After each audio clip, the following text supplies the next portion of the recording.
Det är bara som det här att bygga ett liv och hitta ett jobb. Allt beror på den här personen. Mycket ligger på den här personen. Att lära sig språket så fort och knyta kontakter. Den bara går via arbetsförmedling. Jag tror inte på det. Man kommer inte lyckas med det. Man väljer bara det. Genom bara att visa i praktiken att det man kan. Och sen som ni inflyttade till Sverige, man kan inte ha någon så stort krav. Man kan bara ta den jobben som kommer som första jobb. sen via det målet som man har, man kan utvecklas efteråt. اللغة، وبس يصير الواحد عنده اللغة، المعارف، الكونتاكتر، انه كتير بحس مهم هون بالذات انه تكون بتعرف حدا يدلك على حدا او ينصحوا فيك. 5 أو 6 شهور بالبيت عم دور لحالي، وللأسف ما حدا جاوب على الإيميلات تبعي، ولا حدا أو كانوا البعض اللي جاوبوا قالوا لي إنه ما في إمكانية، بس وقت سألت حدا من رفقاتي اللي هو سويدي يساعدني، فصار إلي براكتيك.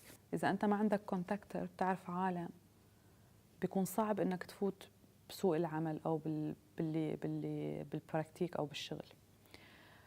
فشوي بيشبه اللي عندنا بالبلاد العربية بيسموها الواسطة، يعني صحيح هم ما عم تدفع مصاري بس بالأخير كونتاكتر، يعني واسطة. فنحن اللي جايين وما بنعرف حدا هون، يعني صعب. هلا اي بلد مفتاحها اللغه، فنحن ما عندنا اطلاع كامل عن اللغه السويديه، وكانت صعبه كثير بالنسبه لنا ببدايه الامر. حاليا ما لنا بهديك القوه اللغويه اللي نجيدها باللفظ السويدي. عم ندرس سويدي، ولكن لغه جديده ومجتمع جديد عليك، وممكن المجتمع السويدي شوي منغلق، غير منفتح بالنسبه للاجانب. فهذا الشيء كمان بيأثر علينا في تعلم اللغة. يعني بالنسبة للسويدي ممكن أيام يتفرج عليك كفندراري يخاف منك، لأنه ما بيعرفك هو، يعني ما عنده اطلاع عليك أنت شو أنت، ما عنده التقاليد، العادات، المجتمع اللي أنت جاي منه، ما عنده معرفة عن المجتمع اللي أنت جاي منه. فهذا الشيء ممكن يشكل صعوبة عند السويدي أو عند الأجنبي الآخر. ممكن شوية ثقافة، شوية تثقيف للمجتمع، إنه شو هالشخص هذا، منين إجا، من شو وضعه، شو ترتيبته، شو تقاليده، شو عاداته، شو تاريخه، ممكن يجي ينسجم المجتمع مع بعضه. بشكل عام يعني الحواجز اللي إنه الإنسان ما يحصل على عمل، يعني تحس إنه السويديين عندهم يعني رأي مسبق عنك، يعني إنه أنت جاي من بلاد ثانية، وإنه أنت مهاراتك أقل، مستواك التعليمي أقل، فيبنوا على هالأساس إنه أنت يعني المفروض يعني يعملوا لك إعادة تأهيل، وهالشيء عقبة كبيرة. يعني أنت بالأساس شخص مشتغل وعندك خبرة وتحس نفسك إنه أنت متفوق بمجالك، فلما بدك تدخل سوق العمل تحس هاي المصاعب والروتين اللي فارضينه، يعني كنظام إنه مثلا بده يكون عندك درجة عالية باللغة، بده يكون عندك إذا أنت صاحب شهادة لازم تجتاز مراحل وامتحانات، يعني بما يعادل نفس سنين الدراسة اللي أنت درستها. يعني عم بيقولوا لك إنه أنت ارجع ادرس من جديد، فهالشيء هذا جدا صعب. يعني أنت راح تضيع بهالمسألة مو أكثر من 3-4 سنوات من حياتك طبعا، وهالشيء هذا خسارة بالنسبة إلك وبالنسبة للدولة، أنه ما الوقت هذا استفادوا منه يعني. Jag tycker precis som jag nämnde att synen på kompetens måste ändras. För att det är så mycket de arbetsgivaren har så höga kompetenskraven som är anpassat bara för Sverige. Och vi som kommer från andra länder, vi saknar de här. Självklart, vi kan inte ta med oss när man kommer från kriget, alla dokumenten. Att ge ett chans att den reella kompetensen som finns i invandrare, att de kan komma in i arbetsmarknaden. Och så ge ett chans att anställa dem, våga göra det. För att jag själv har kommit faktiskt den vägen att via kontakter, de visste att jag klarar jobbet. Och den jobbet som jag fick, min första jobb, det var kompetenskravet socionom. Men jag hade inte den socionomkompetensen. Men jag kände att de folken som har anställt mig, att jag klarar det här jobbet. Och den vägen att jag har bidragit jättemycket, underlättat arbetet för min arbetsgivare. Och samtidigt, det har hjälpt mig att jag har kommit väldigt långt i mitt liv här i Sverige.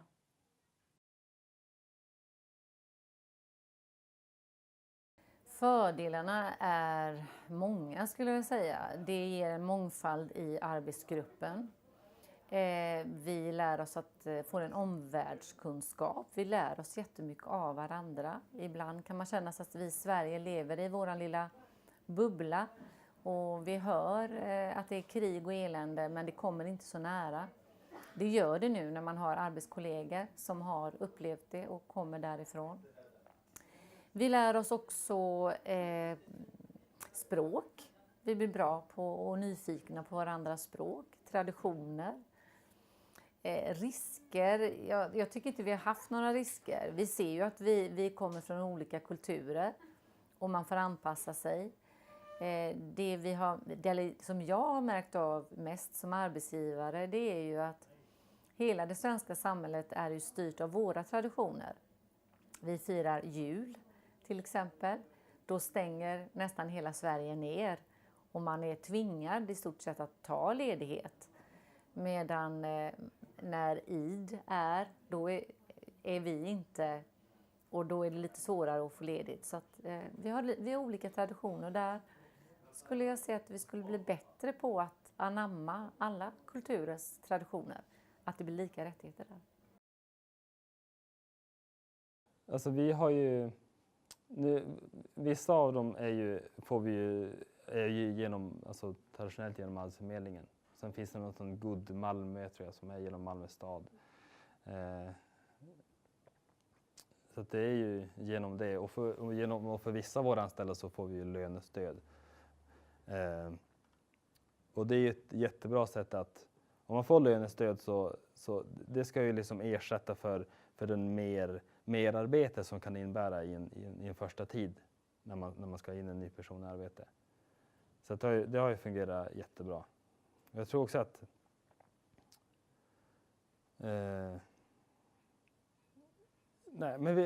vi söker någon som vi går egentligen bara på känsla. Vi har det specificerat med en lista vad vi kräver oss. För att vi kan inte, man kan skriva att människan ska vara stresstålig och vara punktlig. Men det betyder liksom ingenting på ett papper utan vi får en känsla av en person och så får vi se hur det går.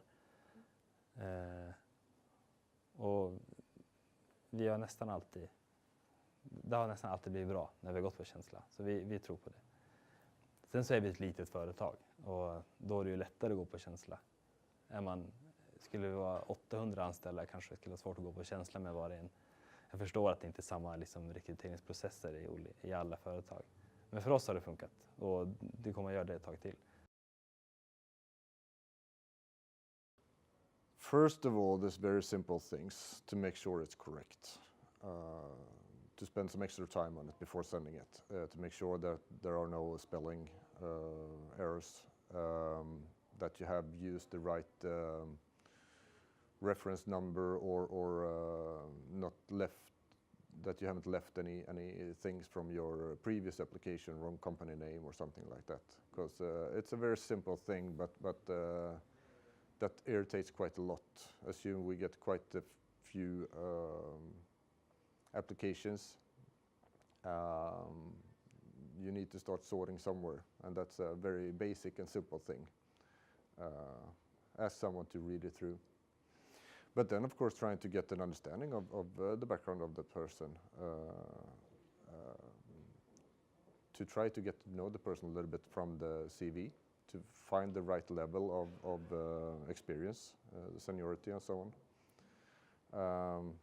Because we cannot interview everybody that sends an application. We can only interview like a handful. I think more practice internship project are required now, because the problem with the Swedish labor market, when you come to them, if you are individually come or you come with a project and told them I need job for these immigrants, I think it's difficult to say yes directly. But when you ask them, I have competences and I have newly arrived academics, and we ask you if you can help them with the practice, with internship, maybe that will be easier. And according to the last result for our project, Jobbsprånget, this matching project, 70% of the practicant, they get job. I think it's an excellent way, because our view was that we wanted to bring in an internship. We said already from start, internally or between our managers, that if it would be a good match, and if it would be after 4 months that we would have a need, then this would be an excellent possibility. So we had the intention already from start that this could lead to something, but we didn't feel any pressure that we had to do it. So if we would have felt that this is not the profile we are after, then we would just have left that internship after 4 months and seen it as a good thing in many ways, both for our organization but also for that person and the society, of course.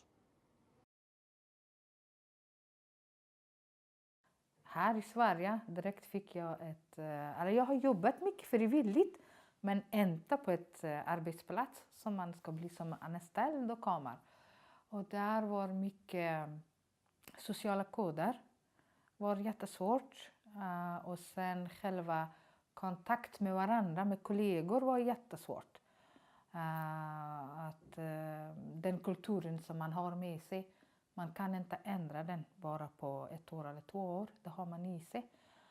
Sättet att man uttrycker sig, totalt olika. Den var jätteutmaningar. Att kollegor upplevde att man har varit aggressiv. Och den var svårast med kommunikationen på jobbet. Yeah, the decision-making style, for instance, is different, especially in Sweden.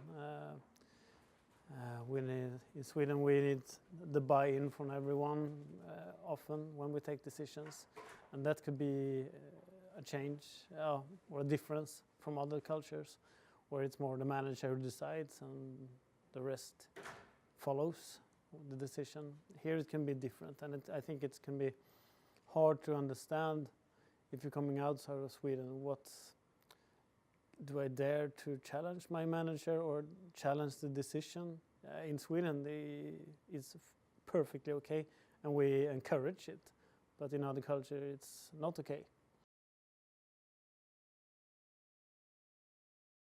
Vi i Forum Skill jobbar ju för mångfald, vi jobbar för demokratiska processer, att alla ska vara med och bestämma. Vi har vissa regler, att vi ska ha snälla arbetsplatser. Ett socialt företag är ju lite speciellt, att där går det ut på att vi stöttar och hjälper varandra. Vi kan få in personer som är jätteduktiga skräddare. Sen kan vi få in personer som kan sy väldigt lite och kanske är analfabeter. Och då hjälps vi åt. Så det blir inte att jag kör min grej för jag är duktig på det här, utan det är jätteviktigt och det har funkat jättebra faktiskt. جدا ممتازة، يعني ممكن رائعة يعني. لأنه ما بعرف، لأنه ممكن الوظيفة هاي تعتبر خاصة، أنه المشروع بحد ذاته يركز على بيئة العمل، وأنه كيف نلاقي حلول للقادم الجديد أنه يندمج بجو العمل ونحل مشاكله. فممكن لهالسبب كان يعني المشرفين اللي أنا أشتغل معهم مدركين لهالأمر، فما واجهت أي صعوبة بالأمر هذا، وكان بيئة عمل جدا رائعة ونفسيا مرتاح جدا، وأتمنى أنه بيئة العمل هاي تتواجد في كل مكان عمل. Vi har erfarenhet att jobba med människor med posttraumatisk stress av olika anledningar, inte bara krig utan av olika anledningar i många, många år. Så för oss har det inte, vi har personer här som har det, men det har inte varit någon svårighet.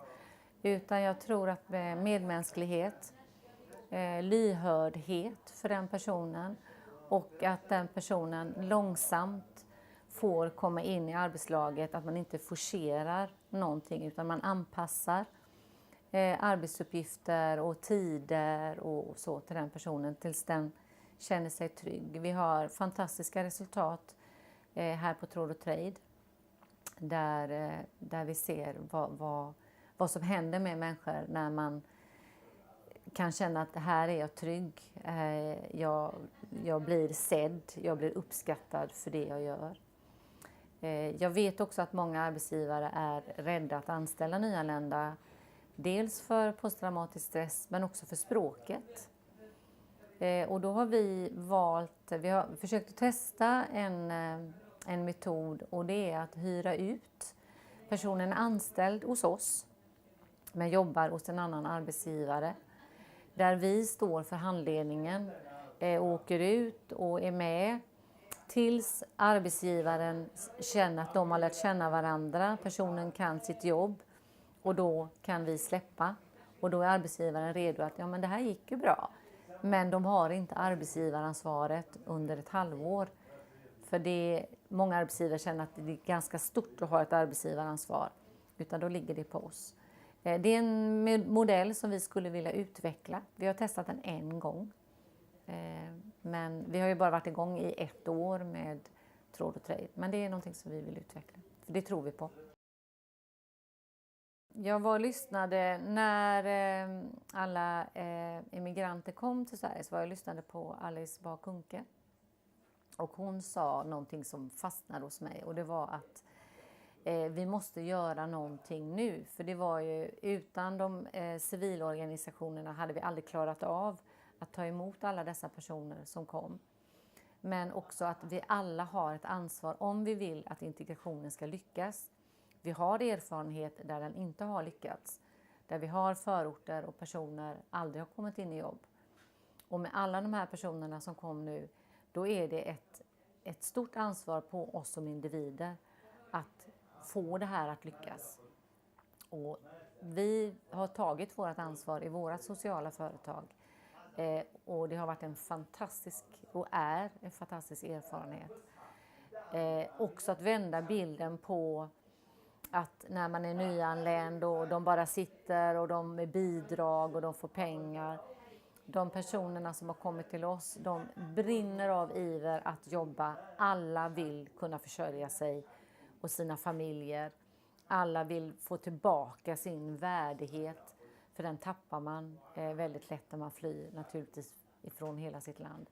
Och där önskar jag att alla kunde ta ett större ansvar. Och inte sen gnälla om 10 år.